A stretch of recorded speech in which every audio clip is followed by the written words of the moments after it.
제발 그만 좀 해. 뭘? 왜 그렇게 주위 사람들을 괴롭히지 못해서 안달이야? 내가 뭘 괴롭힌다는 거야? 당신 아까부터 애들 있을 때도 나한테 눈치나 주고 말이야. 사람들 눈치 좀 보면서 살아 좀. 세상 당신 혼자 살아? 뭐, 눈치? 아니, 이제 돈 안 벌면 하고 싶은 말도 못 해. 자식도 못 불러내고, 이게 평생 가족을 위해서 돈만 번 가장한테 할 소리야? 돈 안 벌어오면 나는 뭐 가장도 아니야? 또 돈 얘기를 왜 해? 그리고 돈은 혼자 벌었어? 아니, 이 여자가 왜 갑자기 난리야? 갑자기가 아니라 당신도 좀 당신만의 시간도 보내고 해. 아니, 그러면 내가 나가서 사고나 치고 돌아다니면 좋겠어. 왜 사고 치는 거랑 비교를 해? 좀 생산적으로 살라는 거지? 여태껏 충분히 그렇게 살았어. 이제 가족들이랑 시간 좀 보내겠다는데, 당신은 그게 싫다는 거야? 시간을 보내는 게 아니라 못 살게 구니까 그렇지. 나도 좀 집에서 편하게 쉬자. 쉬어. 나도 집에서 쉬는 거야. 나랑 같이 있는 게 싫으면 당신이 나가던가 해. 오늘 이야기 속 주인공은 58세 서성희 씨입니다. 그리고 그녀의 남편에 관한 이야기이죠. 서 씨는 젊어서부터 가부장적이고 고집이 센 남편 때문에 고생을 꽤나 했습니다. 같이 돈을 벌면서도 집안일은 여자가 해야 된다는 남편의 이상한 철칙 때문이었죠. 시집의 영향이 크겠지만 그걸 고치기 위해 많이도 다퉈야 했습니다. 그래도 그나마 자기 일은 성실히 했기에 큰 불화 없이 지금까지 살 수가 있었습니다. 살면서 많이 고쳐왔다고 생각했지만 그래도 원래 성격이 사라지지는 않았죠. 그나마 직장에 다닐 때는 나았지만 남편이 정년 퇴직한 이후로는 사람을 못 잡아먹어서 안달이 난 듯했습니다. 서 씨는 일을 하면서 남편 뒤치다꺼리까지 하느라 스트레스로 머리카락이 한 움큼씩 빠질 정도였습니다. 언제까지 남편을 떠받들며 살아야 하는지 몰랐습니다. 남편은 퇴직했으니 이제는 인생을 즐기면서 살겠다는데 왜 서 씨는 아직까지 일하며 집안일을 하고 매일 집에 있는 남편의 시중까지 들어야 하는지 몰랐습니다. 그런 서 씨의 마음은 눈꼽만큼도 헤아려 주지 않고 자신을 존중해 주지 않느냐는 말만 반복하는 남편을 언제까지 참아내야 할지 고통스러웠습니다. 서 씨는 자식이 둘이 있었고 큰 탈 없이 평범하게 잘 키워냈습니다. 다들 좋은 직장에 들어갔고 최근 들어 아들, 딸 모두 결혼을 시켜서 이젠 할 일을 다 했다고 생각했습니다. 이제는 서 씨 부부의 남은 인생 잘 보내면 되겠다 싶었습니다. 노후 준비는 되어 있었고 자식들도 먹고 살만하니 큰 걱정은 없었죠. 하지만 남편이 퇴직하면서부터 서 씨의 인생이 크게 험난해졌습니다.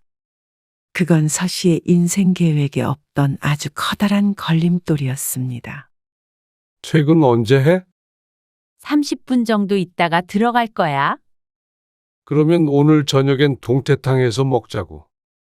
갑자기 무슨 동태탕? 지금 TV에 나오는데 맛있겠네. 들어올 때 장 봐서 와. 그러곤 뚝 끊어진 전화를 황당하게 내려다봤습니다. 종일 집에 있다가 무언가 먹고 싶은 게 생각나면 이렇게 전화를 걸어서 요구하는 남편. 지금은 퇴근 시간이 가까워졌을 때 했지만 평소엔 시도 때도 없었습니다. 그러면 저녁은 남편이 원하는 걸 해줘야 했습니다.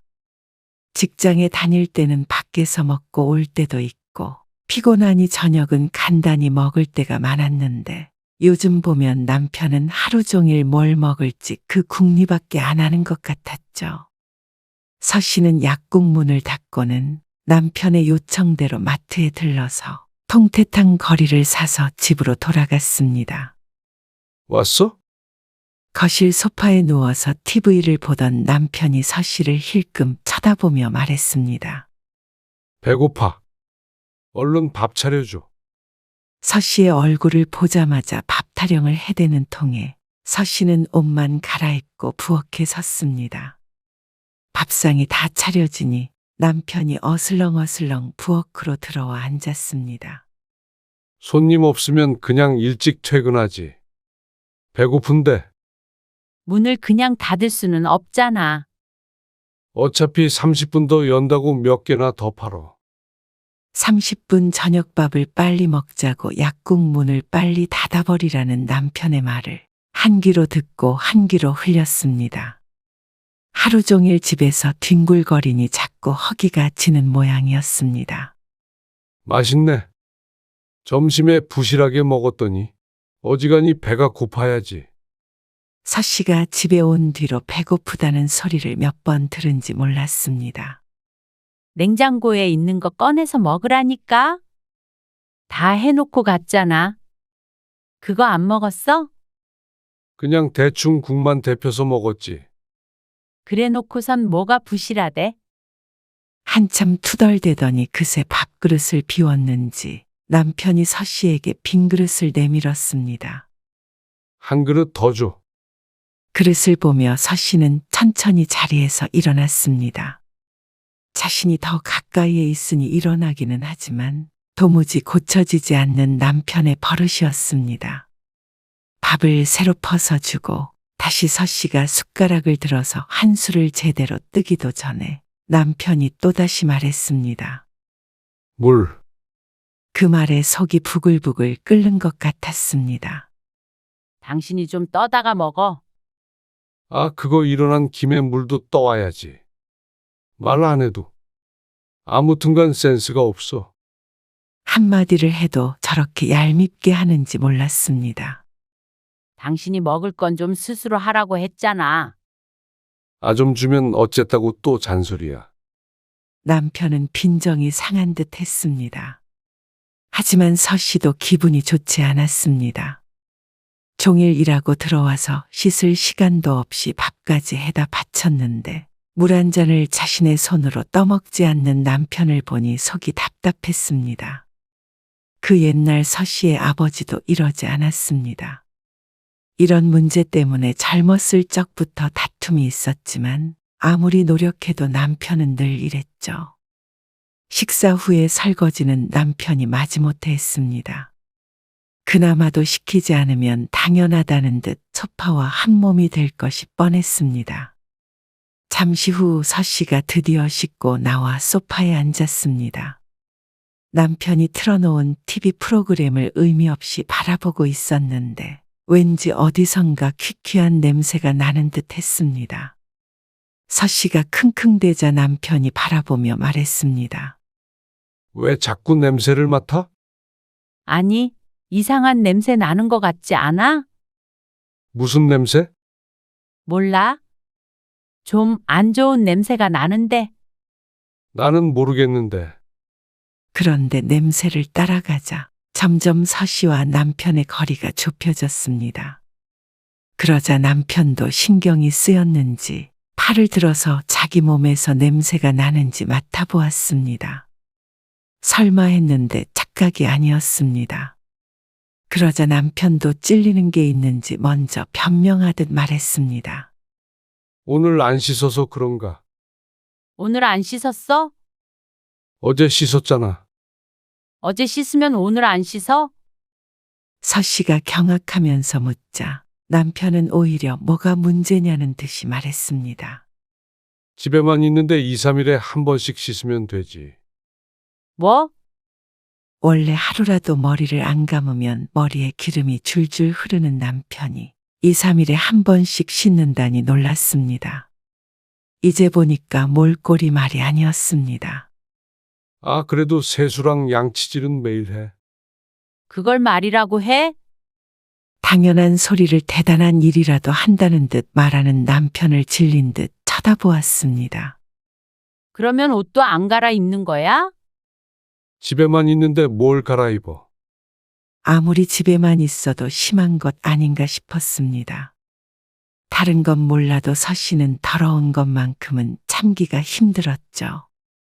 같은 방에서 자기 때문에 가끔 베개가 바뀌는 일도 있었는데 생각만 해도 찜찜했습니다. 좀 씻어. 서 씨가 질색하며 말하자 남편을 궁시렁거리면서도 그대로 소파에 누워 있었습니다. 한숨을 쉰 서 씨가 먼저 방으로 들어가 버렸죠. 다음 날 모처럼 쉬는 날이었으니 늦잠을 잘 생각으로 누워서 휴대폰을 보다가 잠이 들었습니다. 그때까지 남편은 TV를 보는지 들어오지 않았습니다. 그런데 잠든 지 얼마 되지도 않은 것 같았는데 어깨를 흔드는 손길에 정신이 들었습니다. 여보, 왜? 잠결에 대답을 하자 남편이 또다시 밥 타령을 시작했습니다. 아침밥 먹어야지. 나 오늘 쉬는 날이야. 아, 쉬는 날에는 밥 안 먹어? 나 좀만 더 잘게. 그런데 남편이 짜증을 내며 거칠게 서 씨를 흔들어 깨웠습니다. 밥은 해주고 자면 되잖아. 그 말에 서 씨도 몸을 일으켜 세웠습니다. 쉬는 날에는 웬만하면 좀 챙겨 먹으면 안 돼? 그러자 남편은 버럭 화를 냈습니다. 이제 돈 안 벌어 온다고 밥도 안 차려줘? 거기서 돈 얘기가 왜 나오는지 이해가 가지 않았습니다. 남편은 서 씨를 한번 흘겨보더니 방을 나가버렸습니다. 남편과 함께 사는 건지 애를 키우는 건지 몰랐습니다. 남편은 그날 하루 종일 시위하듯이 제대로 말을 하지 않았습니다. 나이를 먹으면 먹을수록 애가 되는 것 같은 느낌이었습니다. 차라리 일이라도 하러 나가라고 하고 싶었습니다. 은퇴 후에도 젊은 나이이기 때문에 주변 사람들 대부분은 소소하더라도 뭔가를 하고 있었습니다. 하지만 남편에게 그 말을 한 번 했다가 일주일 동안 말도 안 한 적이 있었습니다. 자신이 돈 벌어오는 기계냐고 묻는 말에 어이없던 기억이 떠올랐습니다. 그러면 집에 있더라도 서 씨를 좀 내버려뒀으면 했습니다. 왜 아직까지 일하는 서 씨를 주말까지 쉬지 못하게 괴롭히는지 몰랐습니다. 둘 다 일을 할 때는 남편도 평일엔 힘이 드니 주말엔 각자 시간을 보내며 그냥 쉴 때가 더 많았는데 지금은 평일이든 주말이든 힘이 남아도는 모양이었습니다. 원래는 그래도 서 씨가 남편보다 좀 더 움직이려고 노력을 했는데 남편이 퇴직한 이상 아침밥 정도는 스스로 해결했으면 했습니다. 시간이 많으면 최소한 자기가 무언가 뭘 더 하려고 해야 하는 거 아닌가 싶었습니다. 종일 사람을 들들 볶는 통에 서 씨는 평일이 더 기다려질 정도였습니다. 집 밖을 나서면 그 시간만큼은 온전히 혼자만의 시간이었으니 말이죠. 서 씨도 자신이 출근하는 걸 반기게 될 것이라고는 생각도 하지 못했습니다. 그런데 남편이 퇴직한 지 몇 달 지나자 그 시간마저 뺏기게 되었습니다. 점심때 잠깐 집에 들러서 밥 좀 해주고 가. 뭐? 어떻게 그래? 어차피 당신도 밥 먹잖아. 잠깐 와서 밥 먹고 가면 되지. 그럼 문을 닫아야 되잖아. 혼자서 운영하는 작은 약국이기 때문에 밥도 간단히 약국에서 해결해야 했습니다. 그런데 점심밥을 먹자고 문을 닫고 집에 오라는 남편 때문에 기가 막혔죠. 그게 말이 돼? 점심 먹을 거 챙겨놓고 가잖아. 아, 그거를 차려줘야 먹지. 그냥 데워서 먹기만 하면 되는데 뭐가 어렵다고 그러는 거야. 답답해서 대꾸하고 싶지 않았지만 그러면 또 자신을 무시하네 어쩌네 할 것이 뻔했습니다. 그런데 남편은 안 된다는 서 씨를 오히려 이해하지 못하는 듯 했죠. 어떻게 아침, 점심, 저녁을 내가 다 챙기라는 말이야? 남편은 납득을 못한 것 같았지만 그래도 이 대화는 여기서 끝난 줄 알았습니다. 하지만 남편은 다음 날부터 서 씨의 속을 또다시 뒤집어 놨습니다. 밥 아직 안 먹었지? 어쩐 일이야? 점심때쯤이 되자 남편이 말도 없이 약국으로 찾아왔습니다. 아, 밥 같이 먹으려고 왔지. 그러더니 남편이 약국 뒤편에 있는 공간으로 들어갔습니다. 손님이 없을 때 밥도 먹고 잡동사니를 쌓아놓는 공간이 있었는데 거길 치우기 시작했습니다. 뭐 하는 거야? 앞으로 심심하면 여기 와서 쉬려고 그러지. 그 말에 서씨가 기가 막힌 웃음을 내뱉었습니다. 그리고 그날부터는 틈만 나면 남편이 와서 종일 시간을 보냈습니다. 차라리 가만히 쉬었다면 서씨도 그러려니 했을 것이었습니다. 그런데 수시로 찾아와서 서씨가 하는 일에 이것저것 참견했습니다. 손님이 없을 때는 조용히 시간도 보내고 할 일을 하곤 했는데 남편이 이거저라 저거저라 밥 먹자, 입이 심심하다 하며 쉬지 않고 떠들어대는 통에 하루가 더욱 지쳤습니다. 일 좀 하자고 집에 가 있으라고 해도 싫다는 남편을 이러지도 저러지도 못했습니다. 왔다 갔다 힘들만도 한데 남편은 힘이 남아도는 듯 했죠. 이래놓고는 주말에도 서씨를 가만두질 않으니 서씨가 질리지 않을 수가 없었습니다. 정말 김장 안 할 거야? 올해부터는 도저히 힘에 부쳐서 김장을 안 하겠다고 했더니 며칠 동안 사람을 못 살게 굴었습니다. 그러면 김치를 사 먹자는 말이야. 서씨는 잘 먹지도 않는 김치를 남편 때문에 매년 담갔었는데 이제는 그만하고 싶었습니다. 그게 참 마음에 안 드는 모양이었죠. 하지만 남편이 아무리 뭐라고 해도 하지 않을 생각이었습니다. 이 나이까지 일하고 집안일하고 김장까지 챙기고 살려면 몸이 2개라도 부족했습니다. 그런데 남편은 거기에 그치지 않았습니다. 명절에 애들도 안 오는데. 그러면 우리 시골 내려갈까? 시골에는 왜? 큰형님네 가서 있다가 오는 거지. 거길 왜 가? 가서 같이 밥도 먹고 하는 거지. 뭘 왜 가? 아들, 딸이 결혼하면서부터는 명절에는 각자 여행을 가기로 했는데 남편이 엉뚱한 소리를 했습니다. 시골에 있는 남편의 형제 중 몇몇은 큰형님네에 모이는 것 같은데 그곳에 가고 싶은 눈치였습니다. 가고 싶으면 당신만 가. 하지만 서씨는 전혀 그럴 마음이 없었습니다. 가면 머무는 내내 밥 차리고 설거지하고 청소하느라 엉덩이를 바닥에 붙일 새도 없었습니다. 시부모님이 살아계실 적에는 서씨도 예외는 아니라서 명절마다 눈물바람을 했습니다. 그러다 시부모님이 돌아가시고 남편과 투쟁 끝에 안 내려가게 되었는데 심심해서 그런 건지 어쩐 건지 갑자기 시골에 가고 싶은 모양이었습니다. 나 혼자 뭐하러 가? 이혼한 줄 알겠다. 나는 집에서 쉴 거니까. 여행 안 갈 거면 그냥 당신 혼자 가. 당신이 같이 가서 음식하는 것도 좀 거들고 하면 좋잖아. 뭐? 돕고 싶으면 당신이 가서 거들던가 해. 그런데 또 고집불통인 남편은 한참을 우기다가 서씨가 끝내 거절하자 또 토라졌습니다.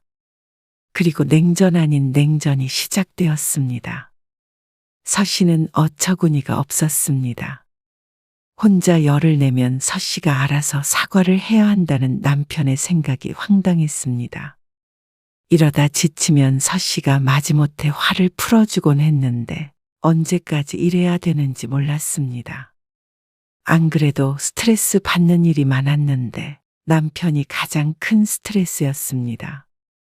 나이가 먹어도 성질은 죽지도 않고 서씨의 눈치라고는 눈꼽만큼도 보지 않는 남편이 야속했습니다. 머리가 지끈거리니 몸살이 날 지경이었습니다.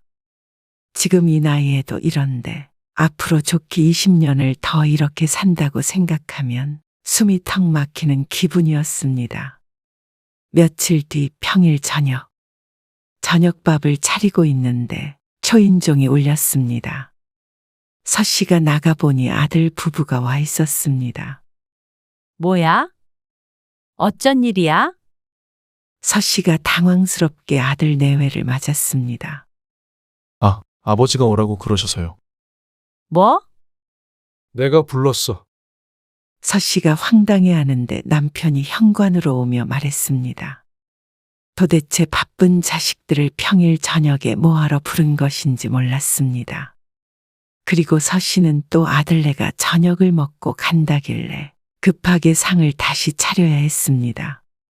기왕에 온 자식들이니 더 신경을 써야 했죠. 그런데 남편은 아들네를 불러놓고는 서 씨의 흉을 봤습니다. 그래서 네 엄마가 뭐라 그러는 줄 아냐? 아니요. 나보고 혼자 가라는 거지. 아니, 도대체 여자가 말이야. 김장도 안 하겠다. 명절에 시골도 안 가겠다. 밥은 나보고 차려 먹어라. 도대체 네 엄마는 하는 게 없어. 너희 명절에 오지 말라고 했을 때도 내가 다 이해했잖냐. 나 그렇게 꽉 막힌 사람 아니다. 그러면서 구구절절 하는 소리는 자신이 다 잘났다는 것이고 모든 잘못은 서 씨가 했다는 말이었습니다. 거기에 아들이나 며느리가 동조라도 해주길 바라는 듯 했습니다. 어찌나 그 모습이 꼴보기가 싫은지 오만정이 다 떨어지는 기분이었습니다. 그 뒤로는 딸도 불러제끼는 통에 서 씨가 마지못해 화를 풀어주었습니다. 항상 이런 식이었습니다. 그러니까 남편이 더 기고만장해져서 자신이 다 맞다고 생각하는지도 몰랐습니다. 하지만 이럴 때마다 싸우고 감정 소모하는 게 서 씨에게는 정신적으로 지치는 일이 되었습니다. 어느 날 남편이 퇴근해서 온 서 씨에게 말했습니다. 오늘 내가 빨래했어. 빨래가 얼마 없어도 늘 빨아놔야지. 그러면서 서 씨의 살림에 대해서 지적하는 남편. 반면에 서 씨는 이제는 빨래 정도는 남편이 해야 하는 것 아닌가 싶었습니다. 어떻게 하나부터 열까지 서 씨가 하는 게 당연하다고 생각하는지 몰랐습니다. 남편이 일을 할 때는 그래도 손끝이 좀 더 야무진 자신이 좀 더 하는 게 낫다고 생각했지만 이제 와서 그게 후회가 됐습니다. 그러면서 서 씨가 집에 있으면서 집안일도 좀 하라고 하면 남편은 화를 냈습니다. 당신만 이래? 나도 평생을 일했어.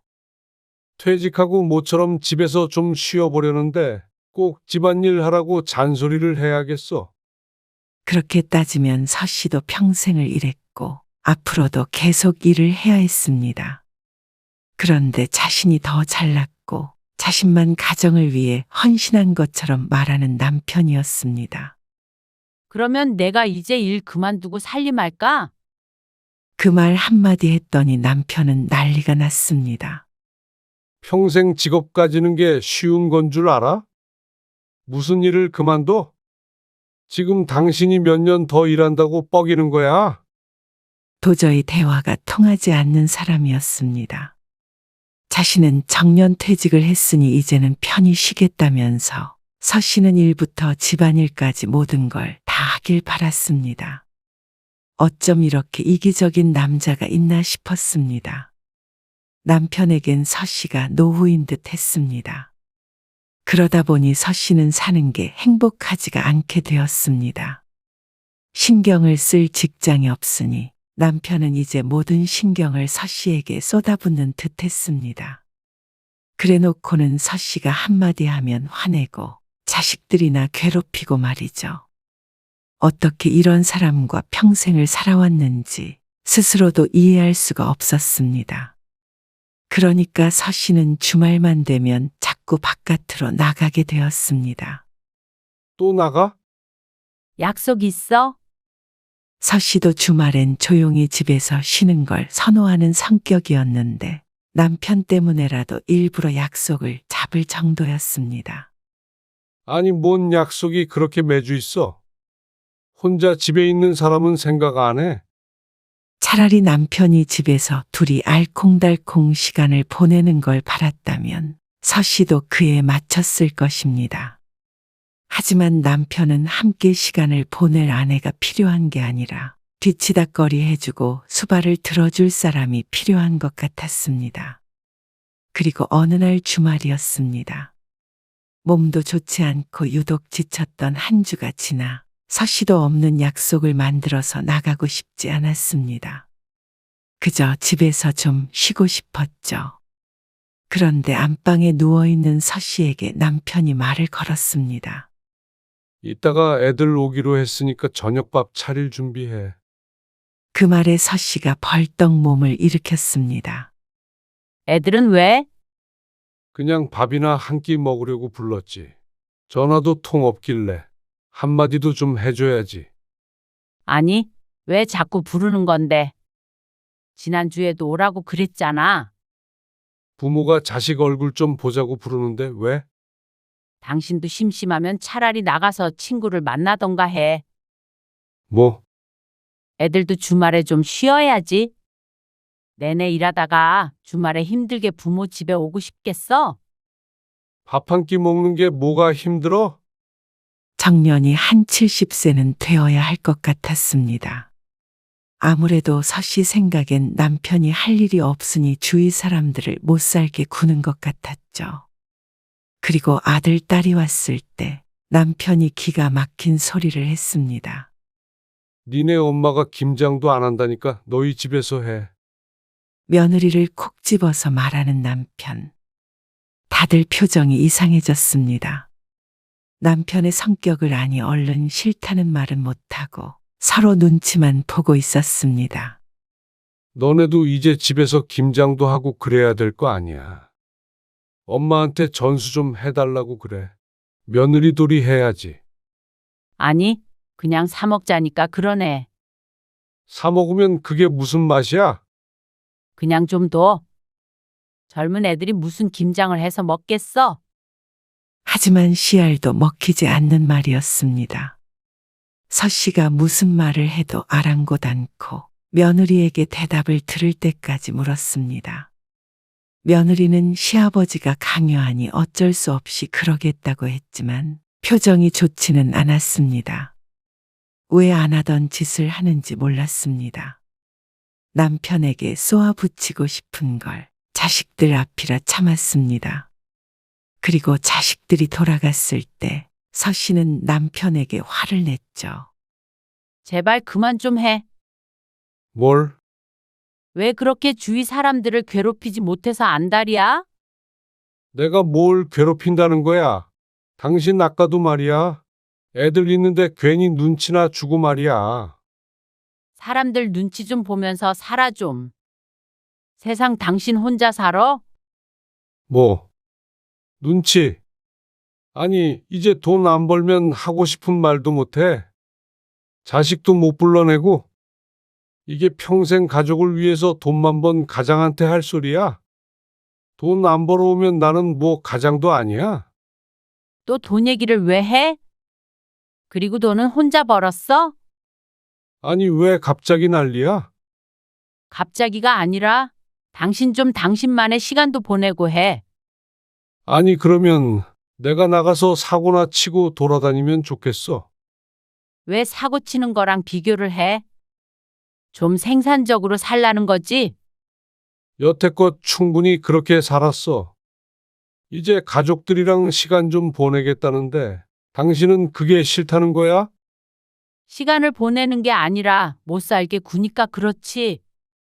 나도 좀 집에서 편하게 쉬자. 아, 쉬려면 쉬어.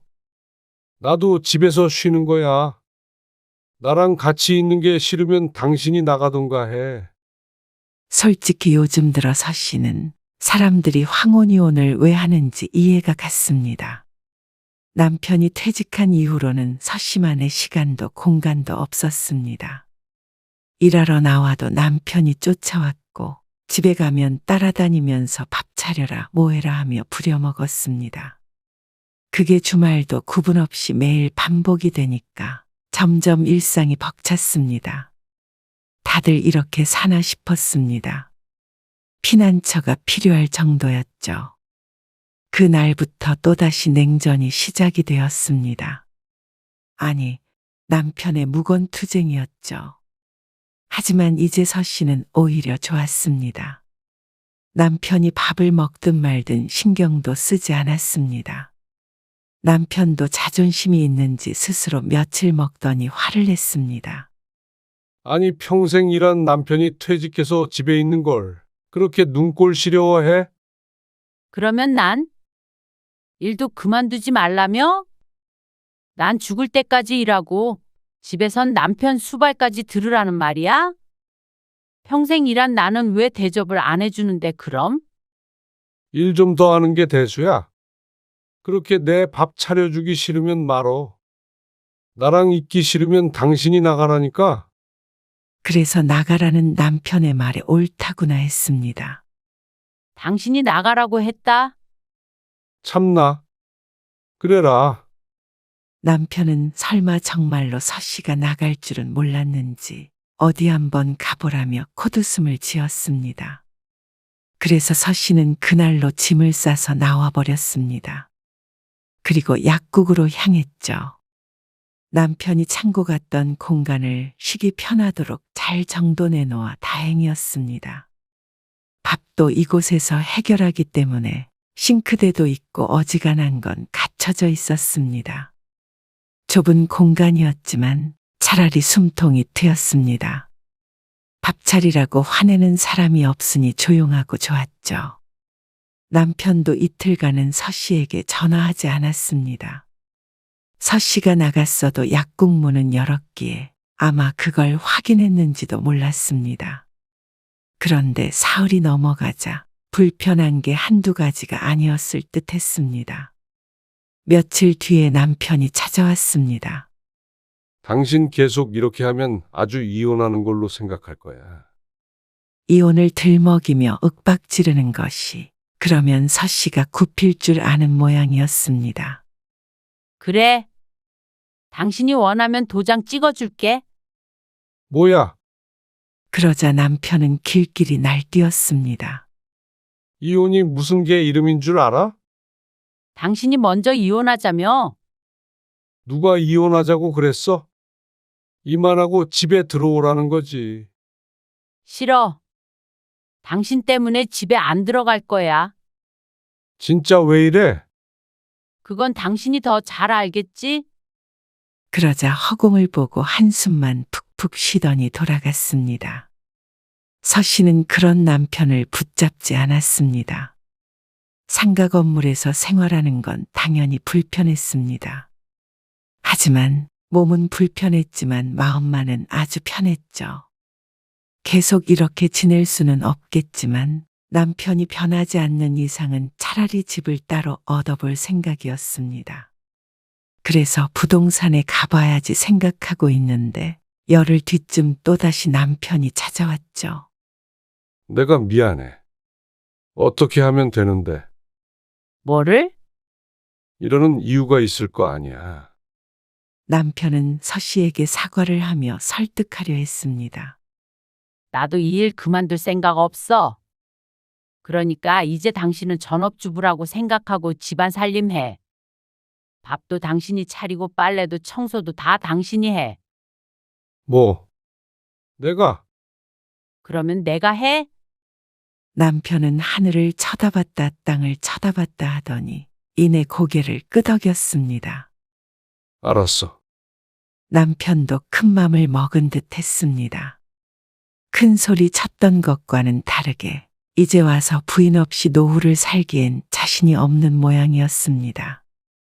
그리고 애들한테 김장을 하라거나 그러지 마. 매주 불러대지도 말고. 특히 며느리 돌이니 뭐니 하지 말고. 허참. 그러면 돼? 그리고 당신도 취미 좀 찾아봐. 등산을 가든 도서관을 가든.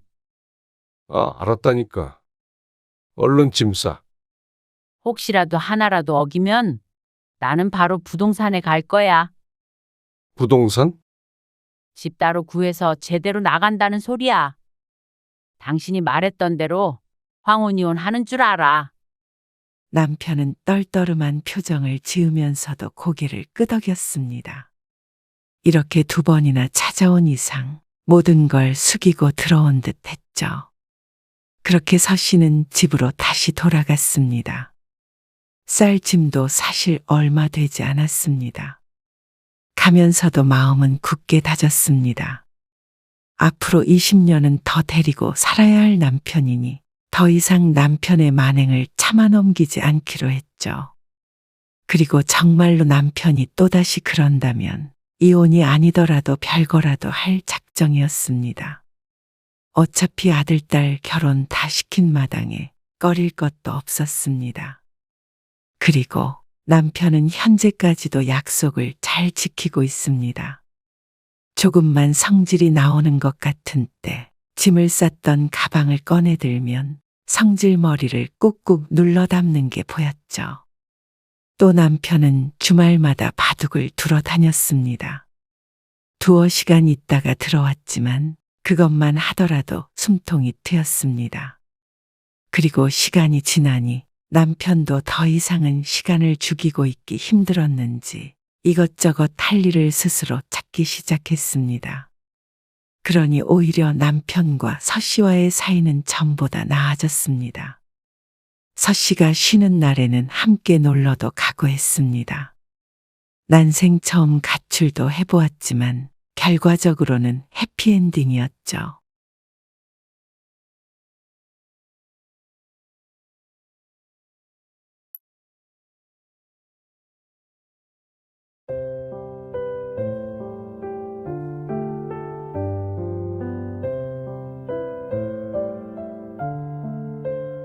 근데 이거 날짜가 지났네요? 근데 그저께까지고 냉장고에 있어서 괜찮아. 내가 먹으려고 했는데. 아니, 아무리 그래도 날짜 지난 걸 그대로 두시면 어떻게 해요? 뒀으면 빨리 드셔야지. 저는 날짜 지난 건 안 먹어요. 이것 보세요. 냉장고 상태도 이게 뭐예요? 끈적거리는 거, 이런 거는 그때그때 닦아야죠. 아, 냉장고 청소 저번 주에 한 거야. 청소한 게 이거예요? 제가 안 그래도 몇 번 말씀드리려다가 말았는데요. 거실도 매일 청소하시는 거예요? 매일 하고 있지. 그런데 먼지가 잔뜩 있어요. 애 있는 집에서 청소 그렇게 대충 하시면 안 돼요. 오늘 이야기 속 주인공은 63세 성준면 씨입니다. 그리고 그녀의 사위에 관한 이야기이죠. 성 씨는 주변에서 며느리를 본 친구들이 불평하는 말을 종종 들었습니다. 그러면서 다들 딸 가진 성 씨를 부러워했습니다. 그래서 성 씨도 며느리 눈치 보는 다른 친구들과는 달리 노후에도 내 자식과 가까이 지낼 수 있을 줄 알았습니다. 하지만 그보다 더한 사위가 생겼으니 누구도 성 씨를 부러워할 필요가 없었습니다. 상대가 자신보다 나이가 많든 적든 상관없이 본인의 말만 맞고 생각하는 바는 그대로 입 밖으로 꺼내는 사위가 이 씨는 참 부담스러웠습니다. 그리고 본인의 뜻에 어긋난다 싶으면 막말까지 서슴지 않았죠. 딸 몸조리를 해주기 위해 당분간 머물고 있는 성 씨가 하는 건 뭐든 못마땅해 하는 사위 때문에 성 씨는 숨이 막힐 지경이었습니다. 장모인 자신이 어째서 사위에게 그런 말을 들어야 하는지 이해가 가지 않았습니다. 그동안 딸 가정의 평화를 위해 참아왔지만 사위와 함께 지내는 시간이 길어질수록 더 이상 참을 수가 없게 되었습니다. 성 씨는 딸이 하나 있었습니다. 자식이 하나라 모든 걸 다 줘도 아깝지 않은 딸이었고 특히나 어릴 적에 몸이 약했던 탓에 무척 애지중지 키운 딸이었습니다. 그건 남편도 마찬가지였습니다. 그래서 남부럽지 않게 교육시켜서 좋은 직장에도 들어갔습니다. 그리고 그런 딸도 30이 넘자 연애하던 남자친구와 결혼을 하겠다고 했습니다. 같은 직장에 다니던 남자였는데 딸보다는 2살 연상이었습니다. 그리고 처음 딸의 남자친구를 처음 만났을 때는 무척 멀끔하고 똑부러진다고 생각했습니다. 너 남편감 잘 만난 것 같아. 그래서 집으로 돌아와서 딸의 옆구리를 쿡 찌르면서 얘기했습니다. 그 말에 딸도 무척 좋아했죠. 그렇지? 너무 똑부러져서 가끔 다투기도 하는데 그래도 마음은 착해. 똑 부러져야 잘 살지. 에이, 그래도 좀 지나칠 때도 있어. 엄마도 나중에 놀라지 마.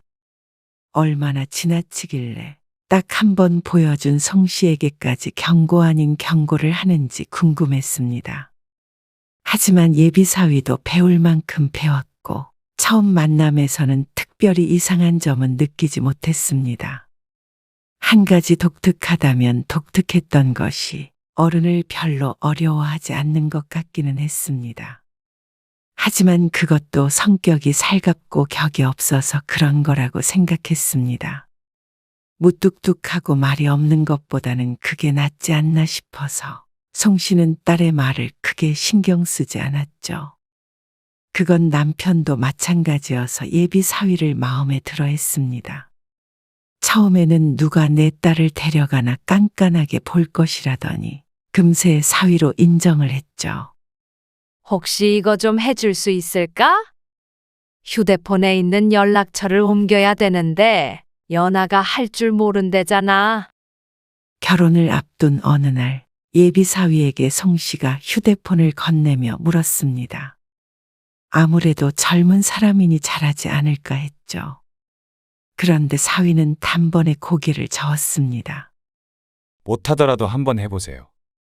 매번 휴대폰 바꿀 때마다 제가 해드릴 순 없잖아요. 아, 1시간 동안 해보려고 해도 안 되길래? 저도 핸드폰 화면 쳐다보고 있기 힘들어요. 방금 밥 먹었는데 멀미나겠어요. 그래? 알았어. 내가 해볼게. 그만 송 씨는 민망해져서 휴대폰을 다시 집어넣었습니다. 예비 사위를 만나는 시간이 점점 늘어가자 딸이 무슨 말을 하는지 알 것 같았습니다. 아기가 있는 것 같지는 않았지만 사위는 장모에게도 장인에게도 말을 골라 하는 법이 없었습니다. 굳이 안 할 말을 한다거나 너무 직설적으로 해서 기분을 상하게 만드는 경우도 있었습니다. 그렇다고 그게 딸을 결혼시키지 않을 이유는 되지 않았습니다. 그 정도로 늘 붙어 있는 것도 아니었기에 딸이 좋다면 좋은 게 아니겠나 싶었죠.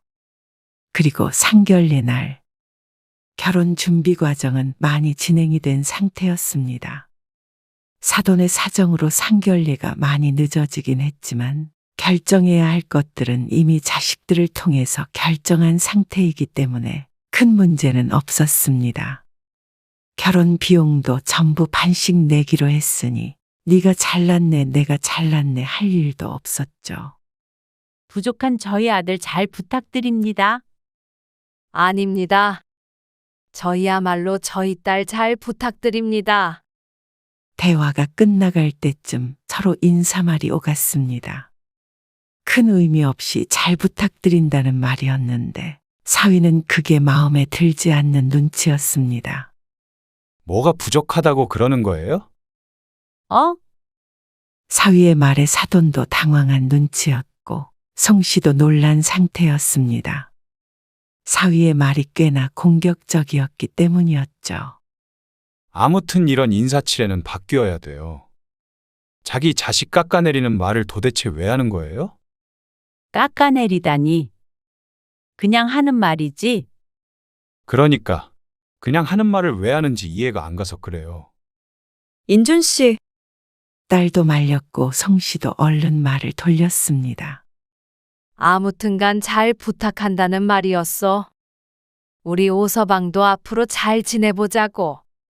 결혼하고 나서도 서로 아들처럼 딸처럼 가깝게 지내면 좋잖아. 결혼하면 그렇게는 안 되죠. 그렇게 지내려다가 더 사이가 나빠지는 법이에요. 자식이라고 아무 때나 부르고 그러면 괴롭죠. 그 말에 또다시 찬물을 부은 듯 분위기가 싸해졌습니다. 그러자 사위는 눈을 꿈뻑 감았다 뜨며 말했습니다. 아, 제가 빈말은 못해요. 사돈도 민망한 표정을 지었는데 아들을 말릴 생각은 못하는 듯 했습니다.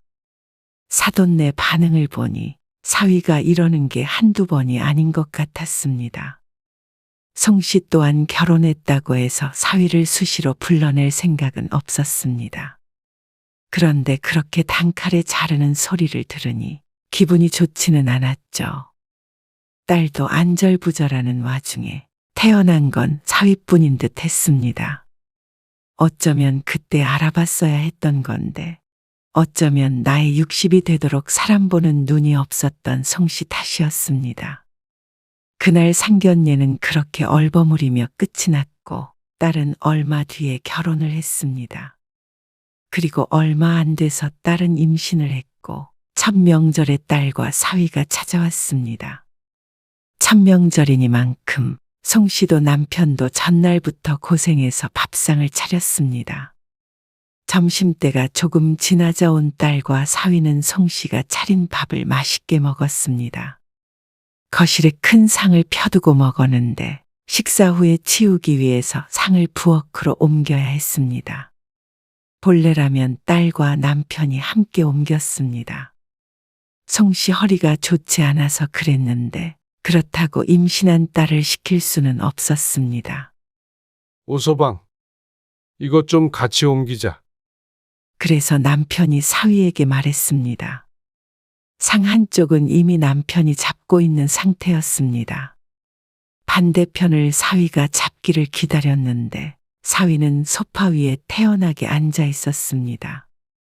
저는 엄연히 손님으로 온 건데요. 사위의 말에 송씨도 남편도 농담인 줄 알고 허 웃으며 대꾸했습니다. 그래서 맛있는 음식 대접했잖아. 이것만 옮겨주고 쉬어. 그릇 들고 왔다 갔다 하기 힘드니까 그래. 그러자 사위는 어깨를 으쓱하며 말했습니다. 에이, 남자라고 이런 거 시키는 거 역차별이에요. 그 말에 남편이 상에 올려놓고 있던 손을 뗐습니다. 아니, 남자라고 시키는 게 아니라 연하는 임신했고 연하 엄마는 허리가 아프니까 들자는 거지. 남녀 문제가 아니잖아. 저희 집에서는 연하한테 이런 거 안 시키셨어요. 그 말에 헛웃음이 나왔습니다. 임신한 며느리에게 이런 걸 시키는 사람이 이상한 거 아닌가 싶었습니다. 하지만 자신의 말이 모순이라는 생각을 하지 않는 듯 했습니다. 송씨도 속으로 네 잘났다를 외치며 쟁반에다 그릇을 옮겼습니다. 태연하게 앉아서 TV를 보는 사위와 옆에서 양쪽 눈치를 살피며 앉아있는 딸을 바라보고는 한숨을 쉴 수밖에 없었습니다. 몇 번 겪어 느낀 것이 있었습니다. 사위와 말씨름을 해봤자 소용이 없다는 것이었습니다. 사이에 낀 딸도 안쓰러웠고 말을 주고받아봤자 얻는 것이 없었습니다. 사위는 한번 자신의 생각이 맞다고 하면 누구에게도 설득당하지 않았습니다. 오히려 자신의 뜻과 다르면 다소 공격적으로 변했기에 차라리 그러려니 하는 게 마음이 편했습니다. 식사했던 것을 치우고 과일을 먹다가 남편의 사업 얘기가 나왔습니다. 장사 잘 돼요? 글쎄, 잘 안 되네. 그래도 거기가 사람들이 꽤 지나다니는 곳인데. 남편은 퇴직한 후에 이런저런 사업을 구상하다가 작은 상가를 얻어서 무인 슈퍼를 차렸습니다. 아이스크림이나 과자 같은 것을 사람 없이 기계만 놓고 파는 것이었는데 차린 지 반년이 되었는데도 생각처럼 잘 되지 않았습니다. 그러게 제가 그런 거 잘 안 된다고 했잖아요. 사위가 혀를 차며 말했습니다. 사과를 아삭 씹으며 말하는 폼이 어쩐지 너무 얄미웠습니다. 뭐 그래도 1년은 해봐야 알지. 적잖아죠? 아직은 그렇지. 겉보세요. 턱을 까딱까딱하며 말하는 게 참 건방졌습니다. 장인이 아니라 친아버지에게도 안 할 듯한 말투와 몸짓이었습니다. 솔직히 제 생각엔 장인어른이 헛짓거리 하고 계신 것 같네요. 뭐야?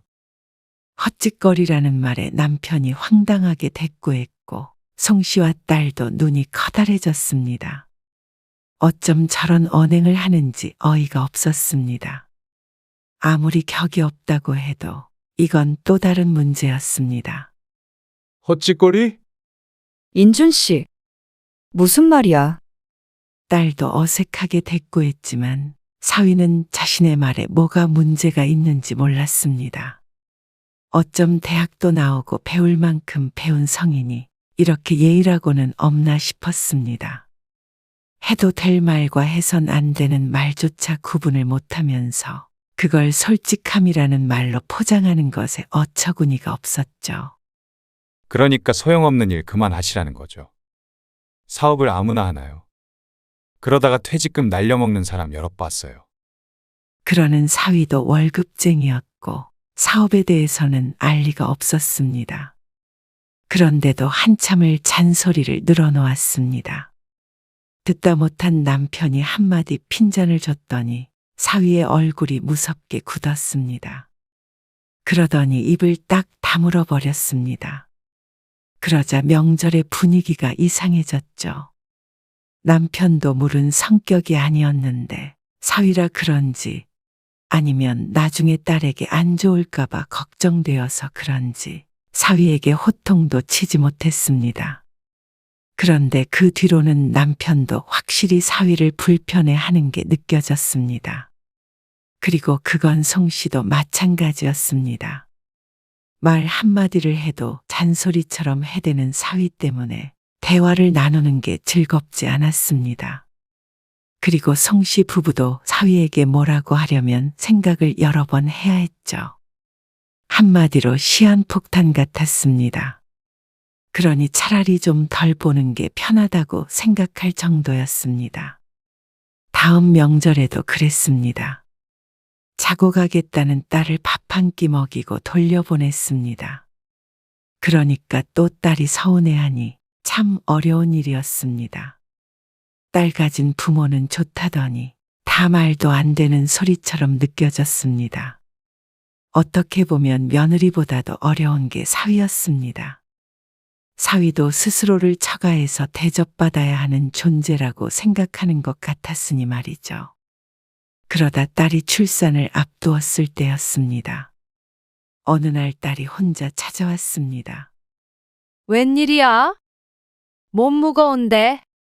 엄마한테 부탁 좀 하려고. 무슨 부탁? 나 산후조리원에서 나오면 몸조리 좀 해달라고. 그 생각까지는 하질 못해서 잠시 고민을 해야 했습니다. 그런데 딸의 말을 듣고 보니 누군가 도와주긴 해야 할 것 같았습니다. 특히나 딸이 몸이 약해 걱정이긴 했죠. 올해는 말고 한 3개월 정도만. 그래? 어떻게 하면 돼? 그런데 밤에 애를 봐야 하니 딸은 송씨가 자신의 집에서 잠시 머물며 도와주길 바랐습니다. 하지만 송씨는 마음에 걸렸습니다. 딸을 도와주는 것이야 당연히 할 수 있지만 그 집에 가면 딸만 있는 게 아니었으니 말이죠. 오서방은 괜찮대? 상관없다던데. 오서방도 걱정하더라고. 오서방은 계속 일하니까 아무래도 집에 누가 있으면서 좀 도와주면 좋겠다고는 했어. 그래? 사람 쓰자고 할 줄 알았더니. 좀 알아보는 것 같았는데 금액이 비싸다고. 아이고, 그래서 엄마가 와서 도와주면 한 달에 50만 원씩 주면 안 될까? 나는 마음 같아서는 더 주고 싶긴 한데. 말끝을 흐리는 딸을 보자 사위가 어떻든 돈이 어떻든 내 자식 힘들지 않게 도와주고 싶은 마음이 컸습니다. 그래. 알았어. 3개월 동안 있으면 되지? 그러자 딸이 무척 기뻐했습니다. 남편도 우려스러워했지만 딸을 걱정하는 마음이 크니 3개월 동안 가 있으라고 했습니다.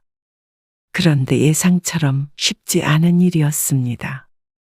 딸이 아이를 낳고 돌아온 날에 맞춰서 송씨도 짐을 간단하게 싸서 딸의 집으로 들어갔습니다. 하지만 그때부터 사위의 잔소리는 시작이 되었습니다. 아주 사소한 것도 간섭을 했는데 나중에는 사위가 장모님하고 부르기만 해도 어깨가 펄쩍 뛸 정도였습니다. 장모님, 씻고 나오시면 욕실을 닦고 나오셔야죠. 욕실 청소? 물기 닦고 나왔어. 정리도 했고. 아니요. 수건으로 세면대나 욕조 같은 건 닦으셔야죠. 뭐? 수건으로? 네. 몸 닦은 다음에 그걸로 주변 물기 싹 닦으세요. 아니, 몸 닦는 수건으로 욕실을 닦으라는 거야? 당연하죠. 그렇지 않은 송 씨를 이상하게 쳐다보는 사위를 송 씨가 오히려 희한하다는 듯이 바라보았습니다. 몸을 닦는 수건으로 욕실 물기를 싹 닦고 오라는 말이 이해가 가지 않았습니다. 그래놓고 나중에 또 그것으로 얼굴을 닦고 몸을 닦을 생각을 하니 소름 끼칠 정도로 더럽게 느껴졌습니다. 그런데 사위는 그게 당연하다고 했습니다. 그러면서 송 씨를 타박했죠.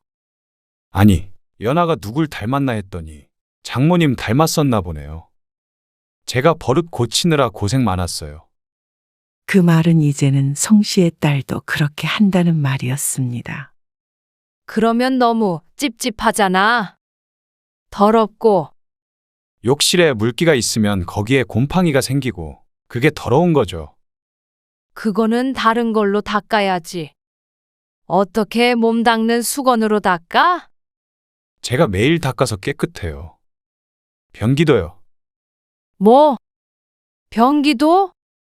경악하면서 되물었는데 송 씨의 반응이 사위의 기분을 상하게 한 듯 했습니다. 네.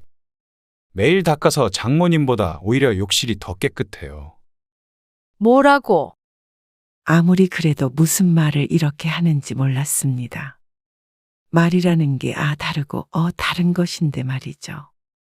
진짜 오서방, 말을 왜 그렇게 하는 거야? 송 씨가 언성을 높이자 사위의 인상이 와락 구겨졌습니다. 장모님이 먼저 그렇게 말씀하셨잖아요. 로마에 왔으면 로마 법을 따라야죠. 장모에게 이렇게 대드는 사위가 세상 천지에 어디 있을까 싶었습니다. 송 씨도 지난 며칠 동안 쌓인 게 많았는데 참다 겨우 한마디 했을 뿐이었습니다. 그런데 사위는 그런 송 씨를 잡아먹을 듯이 굴었습니다. 이런 식으로 하실 거면 저도 장모님 오시라고 안 했죠. 그 말에 입만 쩍 벌리고 있자 딸이 방에서 나와 말렸습니다. 엄마, 오서방이 한 말은 그런 게 아니고. 사위를 대신해 변명을 하는데 참 눈물겨울 정도였습니다. 딸까지 나서자 사위도 입을 다물었습니다. 그리고는 삐진 듯이 한동안 또 말을 안 했습니다. 밥 먹을 때도 침묵 속에서 먹어야 했고 계속 툴툴거리는 게 눈에 보였습니다. 가서방석에 앉은 듯 불편한 나날이 이어졌습니다. 그러니 딸도 스트레스를 받는 것 같았습니다. 몸조리 하려고 한 건데 마음이 불편하니까 병날 것 같아. 딸의 말에 송 씨도 자신이 조금 유하게 생각하자고 다짐했습니다. 안사도는 이미 사위의 성격을 아니 여기저기 아프다는 핑계로 애를 안 봐준다는데 송 씨까지 돌아가 버리면 딸만 고생일 듯 했습니다. 엄마가 조금만 참아주라. 마음이 너그럽지 못하고 요즘 사람 같지 않게 가부장적이기까지 한 사위를 딸 혼자 감당하면서 애 키우고 살림까지 할 수가 없을 것 같았습니다. 그러니 송 씨가 몇 개월만 조금 고생하자 싶었죠. 그래서 그 이후로 비슷한 일이 여러 번 있었는데도 송 씨는 딸의 말을 듣고 꾹 참았습니다. 그러던 어느 날이었습니다. 장모님, 사위의 목소리에 가슴이 덜컥 내려앉았습니다. 왜? 이번엔 또 무슨 잔소리를 할까 싶어서 말을 꺼내기도 전에 두려운 마음이 들었습니다.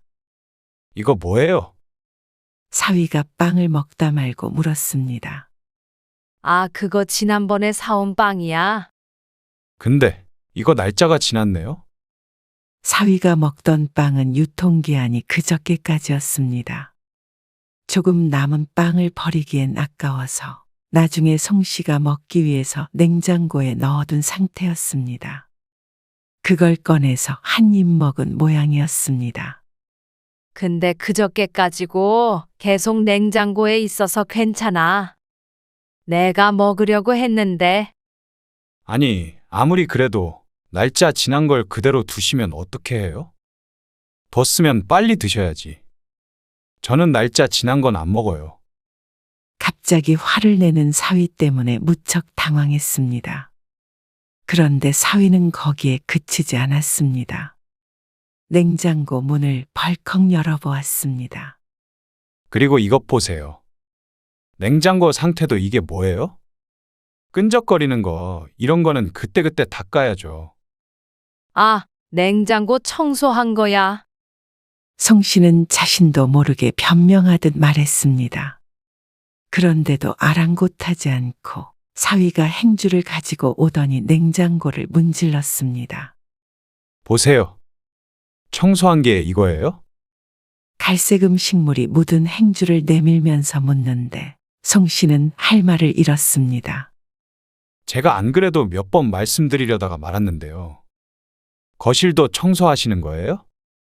매일 하고 있지. 그런데 먼지가 잔뜩 있어요.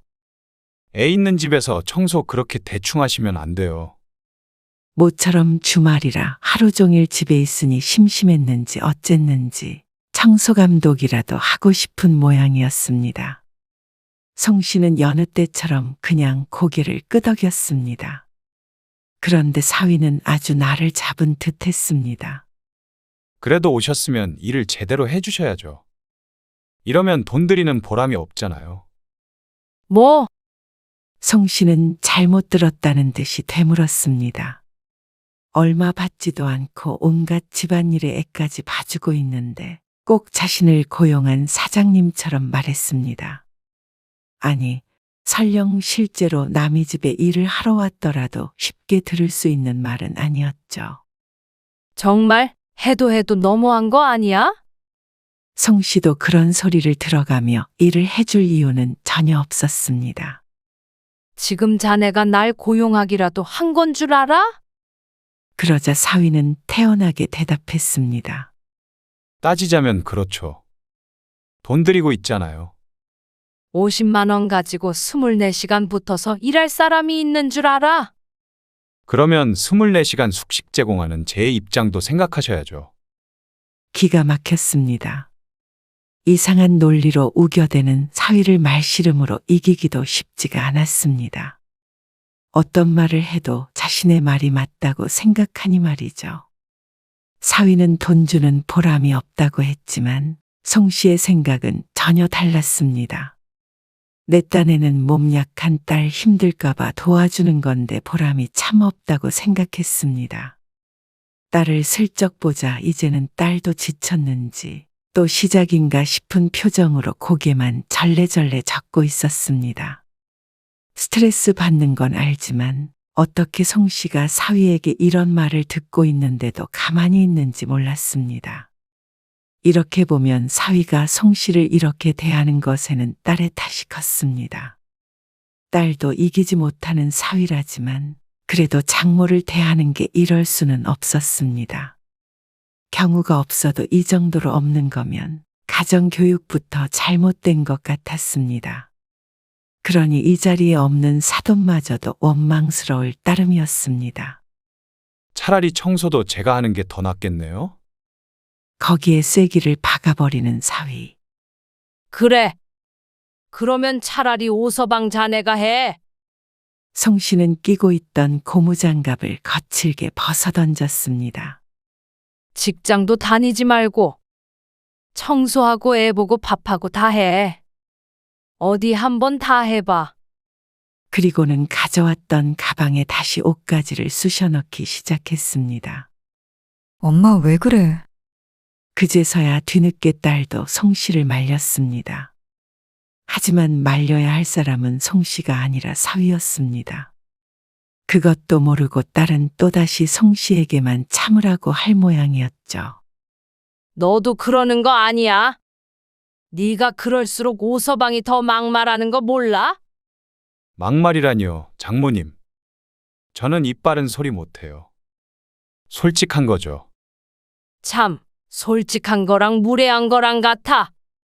그것도 모르고 어떻게 대학은 나오고 직장은 들어갔나 모르겠다. 뭐라고요? 말씀이 심하신데요. 남의 말은 심한 줄 알고 자신의 말은 심한 줄 모르는 사위를 보니 본래 생겨먹은 것이 그런 듯 했습니다. 말은 그렇게 해도 천성은 착하다고 예전에 딸이 했던 말은 아무것도 모르고 한 소리였죠. 나도 이런 취급 받아가면서 여기 있을 이유 없어. 누가 50만 원 벌자고 온 줄 알아? 연아 너도 잘난 네 남편이 번 돈으로 차라리 사람을 써라. 그러고는 가방을 챙겨서 집으로 돌아와 버렸습니다. 남편은 자초지종을 듣더니 씩씩댔습니다. 그럴 줄 알았어. 무슨 그런 놈이 다 있어. 됐어. 다시는 안 보면 돼. 그러자 남편도 절대 딸 집에는 가지도 말고 딸 부부를 집으로 부르지도 말자고 화를 냈습니다. 나도 다시는 갈 생각 없어. 연아한테도 정말 실망이야. 그 뒤로 딸에게서는 미안하다는 연락이 왔지만 그렇다고 송 씨의 마음이 풀리지는 않았습니다. 힘들다는 소리도 외면했습니다. 딸이 힘들 건 알지만 남편에게 했던 말처럼 사위 못지않게 딸에게 섭섭함을 넘어서 미운 감정까지 생겼습니다. 딸이 사위가 막말을 할 때 말리는 게 아니라 화를 냈다면 다르지 않았을까 싶었습니다. 적어도 그랬다면 그 정도로 함부로 대하지는 못했을 테니 말이죠. 그런데 송 씨가 나온 지 한 달이 채 안 돼서 사위에게서 전화가 왔습니다.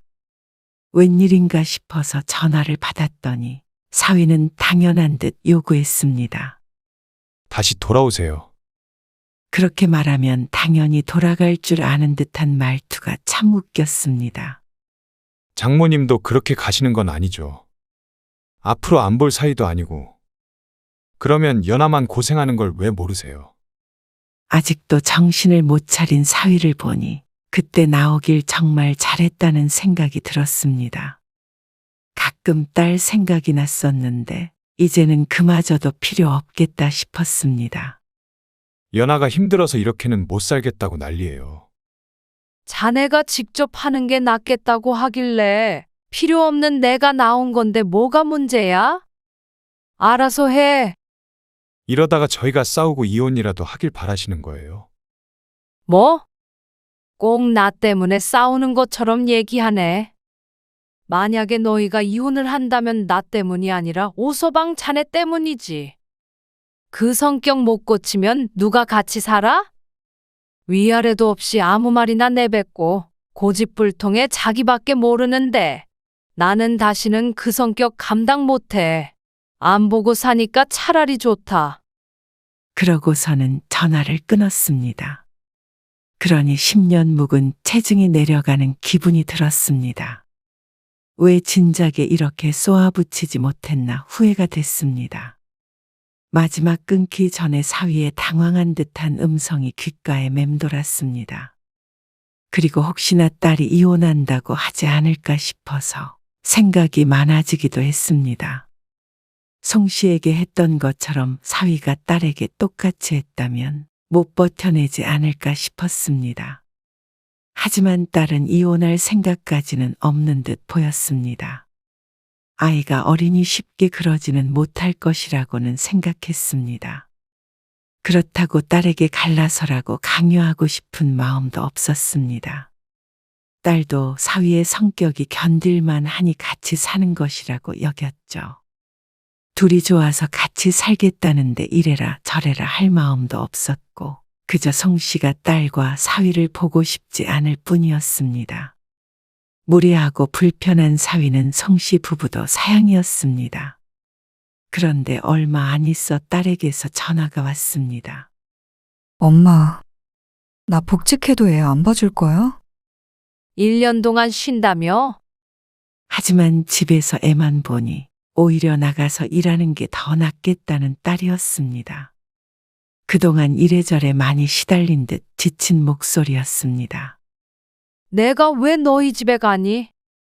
무슨 말을 그렇게 해. 딸 집인데. 네가 엄마를 부모로 생각 안 하고 사위도 나를 장모라고 생각을 안 하는데 남의 집보다도 못한 데를 가서 또 무슨 험한 꼴을 당하려고. 험한 꼴이라니. 오서방이 엄마를 무시해서 그런 말을 한 게 아니라. 아니, 더는 들을 것 없어. 오서방 심성이 비단결이라도 나는 그런 말 듣고는 같이 못 지낸다. 앞으로는 명절에도 오지 말어. 너도 당분간은 안 보고 싶다. 엄마까지 이러면 나 힘들어. 네가 그런 남편 만난 걸 누굴 탓해? 그리고 너도 자식이면 부모 심정도 한 번쯤을 헤아려라. 서운해하는 딸의 목소리를 뒤로 한 채 통화를 마쳤습니다. 당분간은 딸하고도 이렇게 지내게 될 것 같았죠. 그날 이후로 송 씨는 딸 부부와 연락을 끊었습니다. 전화도 받지 않고 하지도 않았습니다. 사위도 몇 번 연락이 왔지만 또 속 뒤집는 소리만 할 것 같아서 나중에는 아예 차단을 해버렸죠.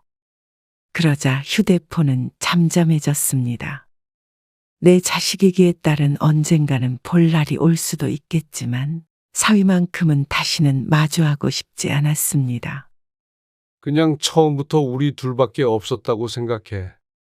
그러고 있어. 그래야 덜 속상하니까. 졸지의 딸을 잃은 송 씨의 마음이 상하지 않을 수 없었습니다. 단호하게 얘기하긴 했지만 그렇게 애지중지 키운 딸이었습니다. 하지만 그렇다고 한들 바보같이 손을 내밀 생각도 없었습니다.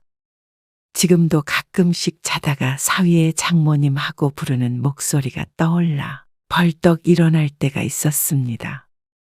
그러니 더 이상은 그 인연을 이어나갈 생각이 없었고 한참 뒤에 사위에게 다시 연락이 왔을 때조차 거들떠 보지 않았습니다.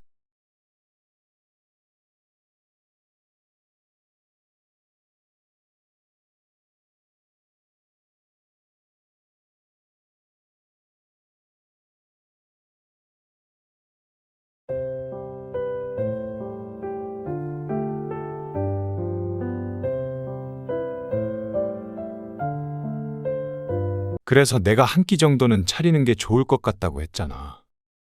내가 왜 밥을 차려드려야 해? 생각해보니까 집들이 오면 그래도 뭐라도 대접을 했어야 했던 것 같아. 장모님 오셨을 때는 그렇게 잘해놓고는. 그건 우리 가족이니까 그렇지.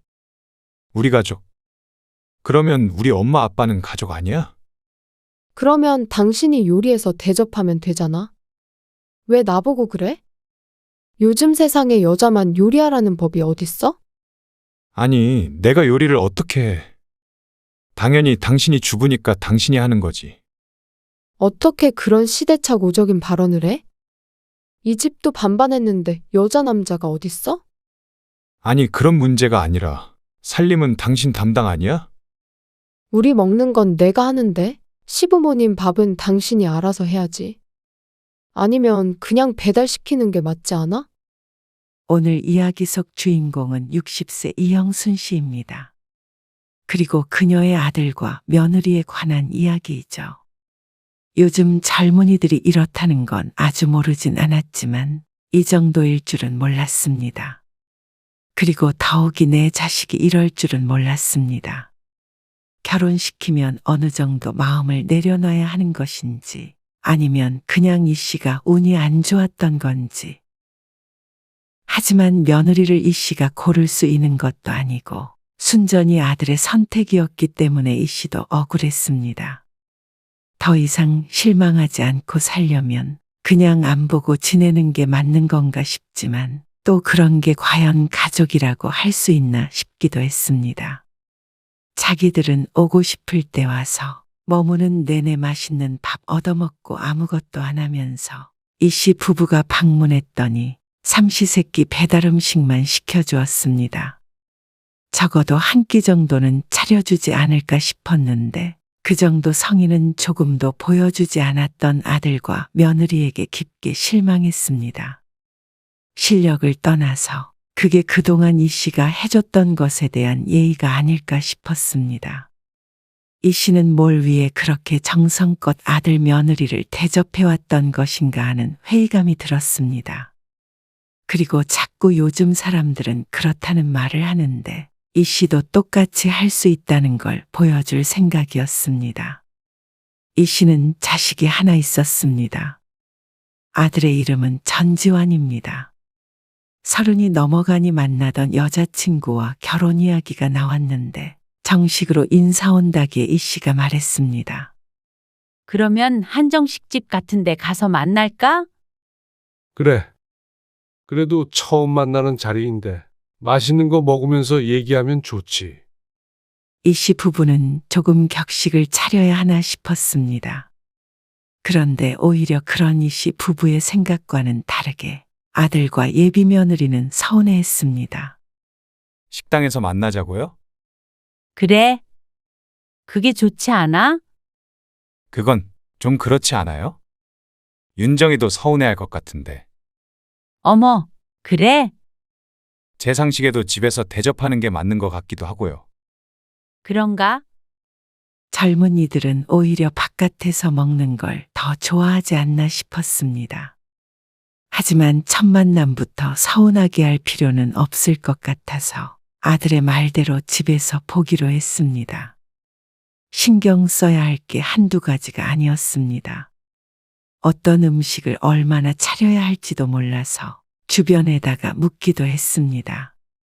그래서 당일이 되었을 때는 남편이 감탄할 정도로 상 한가득 음식을 준비했습니다. 한정식당 갈 필요가 없겠네. 남편이 농담을 건넸습니다. 오랜만에 솜씨 좀 부려봤어. 그리고 아들도 예비 며느리도 만족스러워했죠. 윤정이도 한식 조리사 자격증 있어요. 어머, 정말? 네. 취미로 딴 거래요. 대단하다.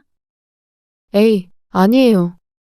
그러면서 결혼하면 바로 아이를 갖기 위해 일을 그만두겠다는 예비 며느리. 그 말을 듣고 적어도 아들이 맛있는 건 많이 먹고 살겠구나 싶었습니다. 취미로 요리를 한다니 요즘 사람들답지 않다고 생각했죠. 그러고 나서도 아들과 예비 며느리는 종종 찾아왔습니다. 물론 아들이 오고 싶어서 데리고 오는 것 같았지만 그래도 불편할 텐데 자주 오는 예비 며느리를 이 씨 부부는 예뻐했습니다. 손님 대접을 해주려고 노력을 많이 했고 말이죠. 그리고 본격적으로 결혼 이야기가 오갔습니다. 자식이 하나이고 아들이기 때문에 얼마나 지원을 해줘야 하는지 고민이 있었지만 다행히도 상대방 쪽에서 똑같이 반씩 보태자고 먼저 제안을 해주었죠. 요즘에는 다들 그렇게 하잖아. 그래도 아들이라서 집 한 채는 해가야 하는 줄 알았지. 친구와 이야기를 나누다 보니 아들의 결혼 이야기가 나왔습니다. 마찬가지로 아들이 하나이고 얼마 전에 결혼을 시킨 친구였죠. 그런 집도 있긴 한데 일부러 안 그러는 집도 있대. 일부러? 남자 쪽에서 집해가면 좋은 거 아니야? 에이, 그만큼 시집살이 시킬까봐 그렇지. 어머, 정말? 그런 생각을 할 줄은 몰랐습니다.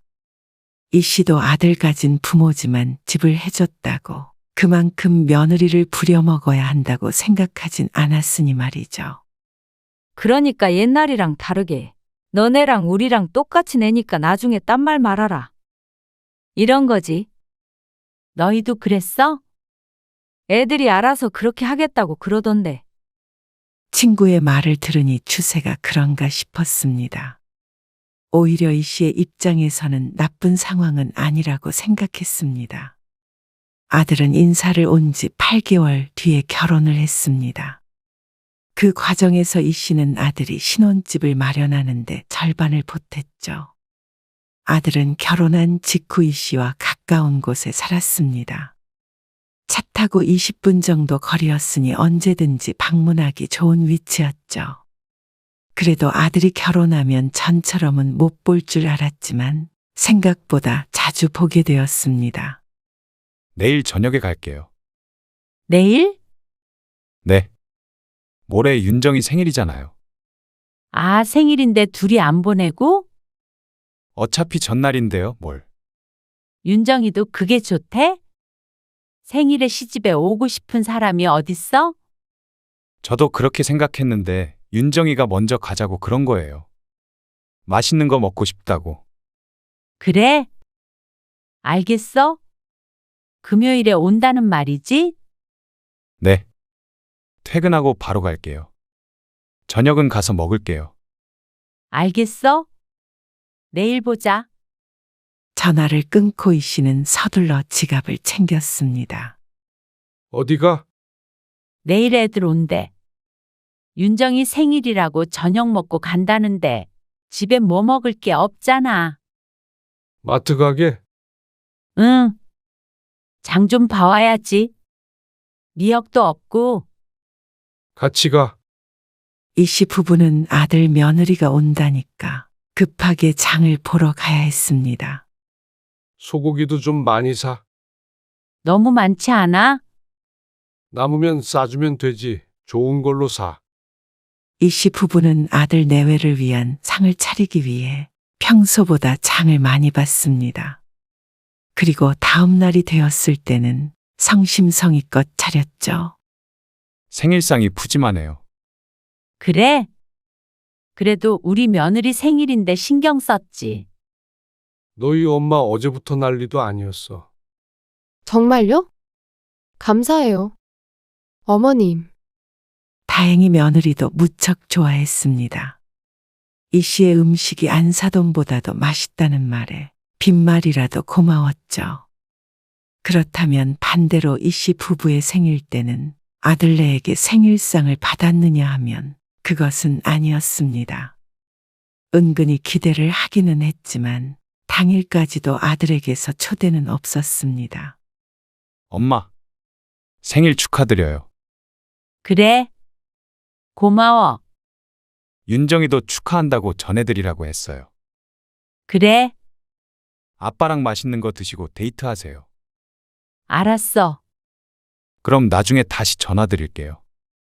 그렇게 끊어진 전화를 잠시 쳐다보았습니다. 이게 끝인가 싶었습니다. 그렇게 생각하고 싶지 않아도 사람인 이상 내심 기대를 하고 있었으니 말이죠. 바쁜가 보지. 그래도 며느리는 집에 있었기에 그렇게 힘든 일은 아니라고 생각했습니다. 그런 말을 하자 남편은 혀를 찼습니다. 당신도 시어머니 다 됐네. 그 말에 입을 꼭 다물었습니다. 남편의 말처럼 자신이 시어머니 노릇을 하고 있나 싶었습니다. 그래서 아들에게도 서운하단 말 한마디도 하지 않고 넘어갔습니다. 그리고 남편의 생일에도 마찬가지였습니다. 이 씨의 생일 때처럼 전화 한 통 오고 말았습니다. 그러려니 생각하자고. 부모 마음이랑 자식 마음이 같나. 남편과 이 씨도 같은 마음이었습니다. 어느 정도 내려놓아야 마음이 편하다는 걸 알고 있었죠. 그리고 1년 정도가 흘렀을 때 이 씨 부부는 남편의 고향으로 내려갔습니다. 아들네와는 비행기를 타고 가야 하는 곳, 제주도였습니다. 아들이 결혼하면 천천히 내려가기로 했던 곳이었는데 집이 예상보다 빨리 팔리는 바람에 서둘러 내려가야 했습니다. 그리고 한 달 정도 뒤 비슷한 시기에 아들네도 처음 살던 집에서 근처 신축 아파트로 이사를 갔습니다. 이사 잘했어? 잘했고요. 처갓집 식구들 왔다가 오늘 아침에 다들 갔어요. 아이고, 고생했겠네. 저 말고 윤정이가 고생했죠. 아들이 이사하고 얼마 안 돼서 사돈네가 집들이 겸 들렸다고 들었습니다. 주말 동안 이틀 밤 묵고 갔다고 했죠. 그래도 윤정이가 음식도 잘하고 살림도 잘하니까요. 다들 좋아하시던데요. 그랬겠다. 아들이 결혼한 지도 꽤 됐지만 정작 이 씨 부부는 며느리 솜씨가 어떤지 알 수 있는 기회는 없었습니다. 이렇게 빨리 이사 오지만 않았어도 가는 건데 하고 아쉬워했습니다. 저희 이사한 집도 구경하고 한번 올라오시면 좋을 텐데. 그러게. 근데 여기도 정신이 없어서. 마당에 있는 집이라서 아직도 집 밖은 어수선한 상태였습니다. 집들이 하자고 비행기를 타고 가는 것도 부담스러웠고 말이죠. 나중에 갈 일 있으면 한번 갈게. 네. 나중에 오세요. 그리고 반년이 지나지 않아서 아들의 말처럼 근처에 갈 일이 생겼습니다. 친척 행사가 있었는데 2박 3일 동안 올라갔다 올 예정이 잡혔죠. 숙소 내가 예약할게. 근데 지원이한테도 한번 물어봐야 하는 거 아니야? 왜? 거기서 자게? 집들이 하고 싶다고 한번 오라고 했다며. 사돈처럼 이틀 동안 자는 건 아니더라도 하루는 있다가 와야 되지 않을까? 그런가? 서운해 하려나? 그럴 수도 있지. 거기까지 가서 호텔에서만 묵으면 남편의 말을 들으니 그럴 수도 있다고 생각했습니다. 그래서 아들에게 연락했더니 정말로 펄쩍 뛰었죠. 호텔에서 묵으신다고요? 그렇지. 저희 집 있는데 무슨 호텔까지 가요? 아무리 그래도 금요일에 가서 일요일에 내려올 건데. 그때까지 너희 집에 어떻게 있니? 왜요? 불편할 거 아니야. 뭐가 불편해요? 그래도 너는 안 그래도 윤정이는 다르겠지? 너도 처가 식구 머물다 갔을 때 안 불편했어? 그러니까 아들이 잠시 고민했습니다. 그래도 호텔 비용도 아깝네요. 그냥 저희 집으로 오세요. 그 돈으로 집들이 선물 사오시면 되죠. 그러면 윤정이도 좋아할 거예요. 그래? 그러면 너희 집에서는 하루만 잘게. 이틀 밤을 묵는 것은 이씨 부부도 부담스러웠습니다. 그래서 하루만 자고 오기로 합의를 했죠. 그렇게 이씨 부부는 오랜만에 살던 동네로 가게 되었습니다. 아들네 집에서는 하루만 있기로 했지만 숙소비를 아끼기도 했고 초대해 준 것이 고마워서 집들이 선물을 제대로 된 것을 사가기로 했습니다. 150만 원 정도 하는 청소기였습니다. 필요한 것이 없느냐는 질문에 아들이 넌지시 이야기했던 것이었습니다. 그렇게 이씨 부부는 친척 행사에 참석하고 하루는 호텔에서 있다가 다음날 아들네 집으로 향했습니다. 오셨어요? 잘 지냈어? 오랜만에 아들과 며느리를 보는 것이었습니다. 이사한 아들네 집을 잠시 구경하고 앉았습니다. 청소기 사오셨네요. 그래. 집들이 선물이야. 안 그래도 윤정이가 청소기 고장 났다고 새로 사야 된다고 그랬는데 좋은 거 맞아? 네. 갖고 싶었던 거예요. 다행히 며느리도 좋아했습니다. 그렇게 앉아서 얘기를 하는데 이 씨의 배에서 꼬르륵 소리가 났습니다. 아, 점심 안 드셨어요? 아침만 먹고 바로 왔지. 아, 그러면 밥 먹을까요? 그런데 며느리가 자리에서 일어날 줄 알았는데 휴대폰을 집어들었습니다. 그거 시킬까? 뭐? 아구찜. 그래. 그거 맛있지. 아들 며느리의 대화에 귀를 기울이니 배달 음식을 시킬 모양인 듯 했습니다. 아빠, 아구찜 좋아하세요? 아구찜? 그래. 좋지. 남편도 배달 음식을 시키는 것이 의외라는 듯 어리둥절한 목소리로 대답했습니다. 집들이라길래 뭐라도 음식을 차려주는 줄 알았는데 아닌 듯 했습니다.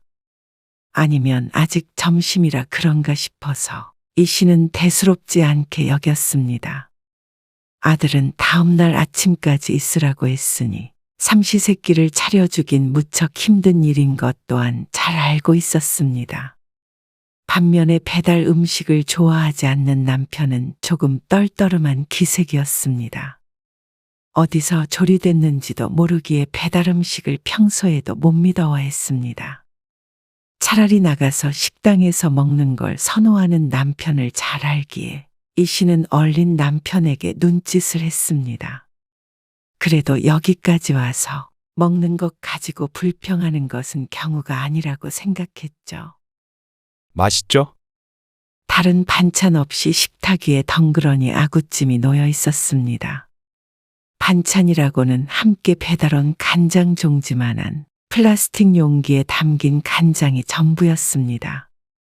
김치 하나도 꺼내지 않는 것인지 아니면 없는 것인지 밥도 4개가 플라스틱 용기에 배달되어 온 것을 먹었습니다. 늘상 이렇게 먹는지 궁금했습니다. 아니면 손님이 와서 뭘 하기 힘드니 이렇게 먹는 것인지도 몰랐죠. 맛있네? 이 씨는 웃으며 대답했습니다. 남편도 고개를 끄덕이면서 먹고는 있지만 기분은 좀 상한 눈치였습니다. 점심을 먹은 뒤에 이 씨 부부는 아들 내외의 얘기도 나누다가 주변 산책도 하고 돌아왔습니다. 낮잠을 자는 아들 내외를 두고 거실에서 조용히 TV도 보았습니다. 그러니 어느새 저녁 때가 다가오고 있었죠. 점심에 부실하게 먹었더니 출출하네. 그래도 혹시 그런 말 말어? 아, 안 그러지. 근데 슬슬 밥을 해야 하는 거 아니야? 애들 자잖아. 곧 일어나겠지? 그런데 그런 대화를 나눈 지 1시간은 더 있어서 아들 내외가 안방에서 어슬렁 나왔습니다. 배고프시죠? 아들도 배가 고팠는지 배를 문지르며 물었습니다. 그러네. 저녁 먹을까? 네. 윤정아, 아들이 며느리를 불렀습니다. 이제부터 밥을 하나 싶었습니다. 저녁 먹게? 뭐 시킬까? 그 말에 남편이 이 씨를 쳐다보았습니다. 또 배달을 시킬 모양인 듯 했습니다. 그때는 이 씨도 조금 당황스러운 기분이었습니다. 그래도 집들이라고 했고 멀리서 왔는데 이렇게 매번 배달 음식을 먹게 될 줄은 몰랐습니다. 뭐 드시고 싶은 거 있으세요? 아니, 치킨 같은 건 좀 그렇죠? 밥 종류가 낫겠죠? 그러면서 아들 내외는 서로 휴대폰을 보며 의논했습니다. 그러자 점심때도 궁금했던 걸 묻지 않을 수 없었습니다. 너희 매일 이렇게 배달시켜서 먹어? 그러자 아들이 대답했습니다. 해 먹을 때도 있고, 시켜 먹을 때도 있고, 그렇죠. 그러면 저녁은 있는 반찬에다가 그냥 먹자. 아, 지금 집에 먹을 거 없는데. 장 안 본 지도 꽤 됐고. 그치, 윤정아? 그렇지. 아들은 난감하다는 듯이 대답했지만 그 말에 서운한 감정이 먼저 들었습니다. 아무리 그래도 멀리서 부모가 오는데 아무것도 해줄 생각이 없었나 싶었습니다. 그것도 평소에 해먹을 때도 있다는데 말이죠. 반면에 아들네가 온다고 하면 일단 마트부터 달려가는 이 씨는 그런 심정을 이해하지 못했습니다. 아들 내외도 손님이기 때문에 제대로 대접해야 한다는 생각이 있었고 아들도 그런 생각으로 처음 며느리를 소개시켜 줄 때도 집에서 보길 원했으니 말이죠. 그런데 아들과 며느리는 아무렇지도 않게 배달만 시켜줄 생각이었던 것 같았습니다. 어쩌면 고민도 한번 안 해본 듯 했죠. 그냥 시켜 먹어요. 번거롭잖아요. 아무리 그래도 그러면 내일 아침도 배달시키게? 아, 그렇긴 한데. 왜요? 그 번거로운 과정이 성이라고 생각했습니다. 적어도 그렇게 이 씨의 집에서 수많은 밥상을 대접받았으면 이런 날 한 번쯤은 밥상을 차려줄 수도 있는 거 아닌가 싶었습니다. 며느리 생일상까지 차려줬던 이 씨라면 이런 말 정도는 할 수 있는 거 아닌가 했죠. 그런데 어쩐지 며느리는 언짢은 표정을 지었습니다. 그리고 그런 며느리의 눈치를 보며 아들이 말했습니다. 엄마 아빠 오시면 아무래도 이것저것 해야 하니까. 윤정이가 좀 고생스러우니까 그냥 배달이 나을 것 같아서 그렇게 했어요.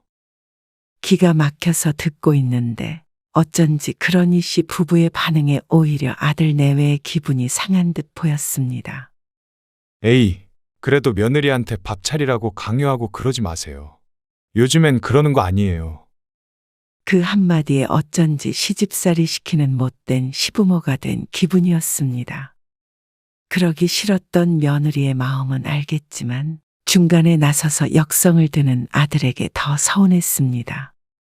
아이 갖는다고 직장에 안 다니고 집에 있는 며느리이니까 당연히 며느리가 밥을 해줄 것을 기대했지. 특별히 괴롭히고 싶은 생각은 추호도 없었습니다. 하지만 이 씨도 한마디를 안 할 수 없었습니다. 지난번에 사돈네 오셨을 때 푸짐하게 차려줬다고 나중에 놀러 오라고 했잖아. 그래서 며느리 솜씨 처음으로 구경할 수 있을까 싶었지. 한식 무슨 자격증까지 있다고 자랑했던 것이 다름 아닌 아들이었습니다. 그러니 아들도 할 말이 없는지 이 씨 눈치도 보았고 동시에 며느리 눈치도 보았습니다. 어차피 집에 뭐 먹을 것도 없다며. 그냥 알아서 시켜줘. 여기서 더 이상 따져서 달라질 것도 없었습니다. 당장 나가서 장을 봐오라고 하는 것도 이상했고 이래라 저래라 훈수를 뒀다가는 정말로 나쁜 시부모가 될 것 같아서 멈췄습니다. 오랜만에 만나서 음식 가지고 감정이 상하기는 싫었습니다. 그러자 아들이 한참 휴대폰을 보더니 음식을 배달시켰습니다. 아무렇지 않은 듯 이야기를 나누긴 했지만 이 씨도 남편도 마음속에 섭섭한 감정은 어쩔 수가 없었습니다. 그리고 다음날 아침에는 배달하는 식당들이 문 연 곳이 많지 않다며 11시까지 기다리라는 말에 짐을 쌌습니다. 식사 안 하고 가시게요? 그래? 공항에서 알아서 먹을게. 아, 알겠어요. 식사 때문에 그러시는 건 아니죠? 아니야. 미리 가 있으려고 그래. 그리고 남편이 먼저 나갔습니다. 그리고 아들이 배웅해 주겠다고 했는데 한참 방에서 나오지 않아 먼저 나가 있으려고 했는데 안방에서 들리는 소리에 발걸음을 멈춰야 했습니다. 그래서 내가 한 끼 정도는 차리는 게 좋을 것 같다고 했잖아. 엄마 화나신 것 같아. 이해가 안 되네. 내가 왜 밥을 차려드려야 해? 당신도 나 힘드니까 그냥 배달시키자며. 근데 생각해보니까 집들이 오면 그래도 뭐라도 대접을 해야지. 장모님 오셨을 때는 그렇게 잘해놓고는. 그건 우리 가족이니까 그렇지. 우리 가족. 그러면 우리 엄마 아빠는 가족 아니야? 그러면 당신이 요리해서 대접하면 되잖아. 왜 나보고 그래? 요즘 세상에 여자만 요리하라는 법이 어딨어? 아니, 내가 요리를 어떻게 해? 당연히 당신이 주부니까 당신이 하는 거지. 어떻게 그런 시대착오적인 발언을 해? 이 집도 반반했는데 여자 남자가 어딨어? 아니, 그런 문제가 아니라 살림은 당신 담당 아니야? 우리 먹는 건 내가 하는데 시부모님 밥은 당신이 알아서 해야지. 아니면 그냥 배달시키는 게 맞지 않아? 당신도 직접 대접할 생각 없으면 애초에 오시라고 하질 마. 요즘 세상에 며느리한테 밥상 받으려는 시부모님이 어디 있어? 어머님, 아버님도 너무하신다. 그런다고 삐져서 가버리시는 거 아니야? 밥 안 차렸다고 눈치 주시는 거야, 뭐야? 그리고 나한테 뭐라고 하는 당신한테도 실망이야. 그 말을 듣고는 얼른 먼저 나와 버렸습니다. 기가 막히고 코가 막혔죠. 그렇게 따지자면 며느리도 이 씨가 차려주는 밥을 먹으면 안 되는 것 아닌가 싶었습니다. 어떻게 저런 생각을 할 수 있는지 의문이었습니다. 차라리 맞벌이를 한다면 이 씨도 이해가 갔습니다. 그런데 결혼할 때 반씩했다는 이유로 시부모를 대접해 줄 필요가 없다는 발상이 이상했죠. 반씩하면 시부모는 부모도 아닌가 싶었습니다. 각자 부모만 챙겨야 한다면 반대로 이 씨도 아들 내외가 왔을 때 아들에게만 밥을 해주는 것이 맞다고 생각하는지 묻고 싶었습니다. 하지만 투닥거리고 있는 아들 내외에게 끼어들고 싶지 않았습니다. 그렇게 서운한 마음을 가진 채로 집으로 돌아왔습니다. 그 일은 남편에게도 이야기하지 않았습니다. 아들도 결국 며느리에게 동조했는지 따로 다른 얘기는 없었습니다. 그리고 얼마 되지 않아서 며느리는 임신을 했습니다. 그래서 출산할 때까지는 명절에도 오지 않아서 그 얼굴을 보지 못했습니다. 차라리 잘 됐다 싶었습니다. 그날의 일이 자꾸 떠올라 며느리의 얼굴을 보기가 싫었기 때문이었습니다. 그러니 씨를 누군가가 옹졸하다고 손가락질 하더라도 어쩔 수 없었습니다. 아무리 좋게 생각하려고 해도 사람인 이상 서럽고 억울한 마음이 들었으니 말이죠. 그리고 며느리가 출산한 지 몇 달 지났을 때 며느리가 이 씨에게 부탁했습니다. 올라와서 아이를 봐달라고 말이죠. 저희 엄마가 봐주실 상황이 아니라서요. 나중에 아들에게 물어보니 안 사돈이 아이 보는 게 힘들다고 육아는 도와주지 못하겠다고 못을 박다고 했습니다. 바빠서 그런 것도 아니고 키워주기 싫다니 더 이상 부탁도 못 해본 듯 했습니다. 그러니까 멀리 제주도에 있는 시부모에게까지 도움을 요청한 것이었겠죠. 어차피 집에 있는데 직접 돌보면 되지. 그래도 혼자서 어떻게 애를 키워요? 애가 더 있는 것도 아니고 하나를 왜 못 키워? 그래도 힘들죠. 요즘 손목도 아프다고 하고 그러던데. 아들도 이 씨가 봐주는 게 맞다고 생각하는 듯 했습니다. 하지만 이 씨 또한 그러고 싶은 마음이 없었습니다. 그렇다고 어떻게 가까이 살지도 않는 내가 애를 봐주겠어? 저희 집에서 몇 달 지내시면 되죠. 집만 조금 챙겨서 오세요.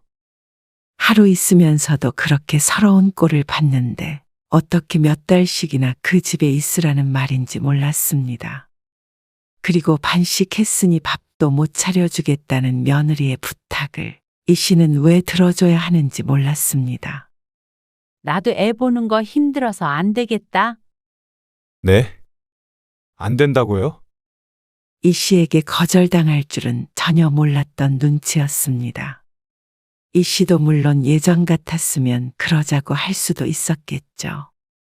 따로 일을 하고 있는 것도 아니었기 때문에 몇 달 정도는 시간을 뺄 수도 있었고 기꺼이 손주를 볼 생각도 있었을지도 몰랐습니다. 하지만 지금은 아니었습니다. 내가 가면 또 밥은 배달 음식 시켜주는 거야? 네? 아, 설마 지난번 일 때문에 그러세요? 아들은 이 씨의 말을 단번에 알아들었습니다. 아, 그건 제가 생각이 짧았어요.